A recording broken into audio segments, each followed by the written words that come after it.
You see them early in the morning, flashing lights on, rumbling down the street, stopping house after house like clockwork. A worker hops off, grabs a bin, and seconds later it's gone, swallowed into a steel box with a loud mechanical crunch. But have you ever stopped and asked yourself, what's actually happening inside that truck?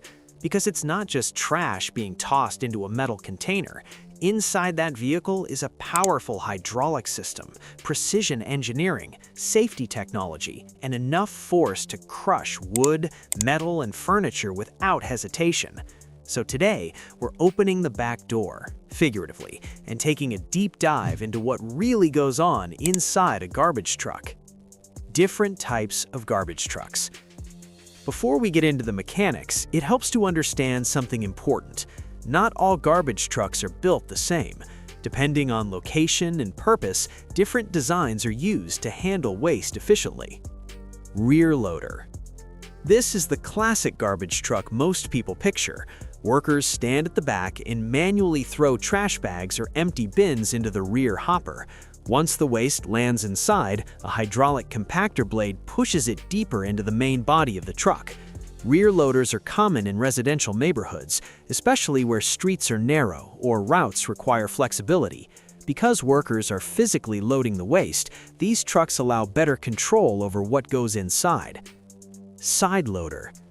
Side loaders are more automated and increasingly popular in suburban areas. Instead of workers lifting bins manually, a robotic arm extends from the side of the truck, grabs a standardized wheelie bin, lifts it up, empties it into the hopper, and places it back down, all controlled from inside the cab. This system is highly efficient and usually requires only one driver. It speeds up routes and reduces labor costs, making it ideal for organized residential streets. Front loader. Front loaders are typically used for commercial waste collection. Think restaurants, shopping centers, office buildings, and industrial parks. These trucks have large mechanical forks at the front. The driver positions the forks into slots on a dumpster, lifts the entire container overhead, and empties it into a top hopper. The process is fast, powerful, and designed for heavy-duty use. Roll-off truck. Roll-off trucks don't compact waste. Instead, they transport large, open-top containers often seen at construction or demolition sites. Using a hydraulic system, the truck rolls the container onto or off the back of its bed, leaves the container on site until it's full, then returns to haul it away. These are built for bulky debris like concrete, wood, and scrap materials. Split-body truck. In cities with strict recycling policies, split-body trucks are becoming more common. These trucks are divided into separate internal compartments for different types of waste: general trash, recyclables, and compostable materials. This allows collection crews to gather multiple waste streams in one trip without mixing them. It improves efficiency and reduces contamination at sorting facilities. Each type of truck serves a specific purpose, whether navigating tight city alleys, collecting suburban bins, or hauling industrial debris. Now, let's step inside. No matter the design, most garbage trucks rely on one critical system, the compactor. The goal is simple: fit as much waste as possible into a limited space. When trash enters the hopper, the area where waste is first deposited, it doesn't just sit there. A hydraulic compactor blade begins its cycle. Powered by hydraulic cylinders, the blade moves forward, pushing the trash deeper into the truck's body. As more waste comes in, the blade continues cycling repeatedly, compressing new trash against already compacted layers.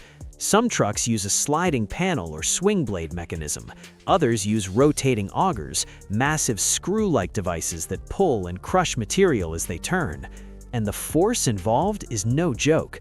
Certain garbage truck compactors can generate up to 30,000 pounds of pressure. That's enough to flatten thick cardboard instantly, splinter wooden furniture, and crush metal containers with ease. This compression creates a tightly packed wall of waste inside the truck. By reducing air gaps and squeezing materials together, the truck can carry significantly more garbage before needing to unload. That efficiency saves fuel, time, and labor. What happens inside the truck body? Once compacted, the trash doesn't just pile up loosely, It forms dense layers stacked tightly together. As space fills, many trucks use a moving bulkhead or ejector panel. This internal wall gradually shifts backward, continuing to compress waste toward the rear doors. To manage this, garbage trucks are built with internal drainage channels to collect and contain leachate, protective liners to prevent corrosion, anti-rust coatings to resist acidic damage, and tight seals to prevent leaks and reduce odor. Without these systems, the truck's metal body would deteriorate quickly due to exposure to moisture and chemicals. Modern trucks also feature internal cameras. These allow drivers to monitor what's happening inside the hopper and compaction chamber. Why is this important? Because sometimes dangerous items end up in regular trash: lithium batteries, propane tanks, aerosol cans, or electronic waste. Crushing these items can cause fires or explosions. Cameras help operators detect problems early, stop the cycle, and avoid serious damage or injury. Safety systems and built-in protections. Garbage trucks are incredibly powerful machines. That power demands serious safety measures. Rear loaders often carry warning labels stating, "Do not enter hopper area." And that warning isn't exaggeration. The compactor mechanism can crush wood, metal, and heavy objects effortlessly. Hydraulic cylinders operate with tremendous force, and moving parts can be extremely dangerous if someone gets too close. To reduce risks, modern garbage trucks include emergency shutoff switches inside and outside the hopper, deadman controls that stop operation if the operator releases the controls, backup cameras to improve rear visibility, ultrasonic proximity sensors to detect nearby pedestrians or obstacles. Where the garbage goes after collection. Once the truck reaches capacity, it doesn't just dump waste anywhere. Most trucks drive to a transfer station. These are large facilities where waste is weighed, documented, and temporarily stored.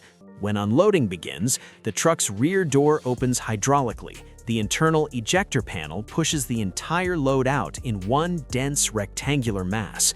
Workers at the facility inspect the waste and may remove hazardous items, recyclables, or electronics that shouldn't be mixed in. From there, the waste follows different paths depending on local policies. Some of it goes to landfills, where it is buried in layers and sealed to prevent contamination. Modern landfills use liners and methane collection systems to reduce environmental impact. Other waste goes to incineration plants, where it's burned to generate electricity or heat. Waste-to-energy facilities convert garbage into usable power. Recyclable materials are sent to sorting centers. There, glass, metal, paper, and plastic are separated, processed, and transformed into new products. In countries with advanced recycling systems, very little waste ends up in landfills. Some nations reuse or convert the majority of their household waste into energy or new materials. The garbage truck, in many ways, is just the first step in a long journey. The hidden engineering behind the scenes. What looks like a simple trash pickup is actually a carefully coordinated operation. Hydraulic systems provide enormous force while remaining precisely controlled. Sensors track pressure levels in internal load distribution. Cameras monitor safety risks. Structural reinforcements prevent damage under extreme compaction. Garbage trucks must endure daily exposure to moisture, chemicals, heavy loads, and constant vibration. They're engineered to handle stress that would quickly destroy ordinary vehicles. So, what really happens inside a garbage truck? It's not just trash piling up in a box. It's hydraulic force compressing waste with thousands of pounds of pressure. It's safety systems preventing fires and injuries. It's drainage systems managing corrosive liquids. It's sensors and cameras monitoring every cycle. From robotic arms lifting bins to massive compactors crushing debris, these machines are far more advanced than they appear from the sidewalk. The next time you hear that early morning rumble and the familiar beep of a reversing truck, remember, inside that steel shell is a complex world of engineering, pressure, motion, and precision. If you found this breakdown interesting, make sure to like the video, subscribe to the channel, and drop a comment below telling us what surprised you most about what happens inside a garbage truck.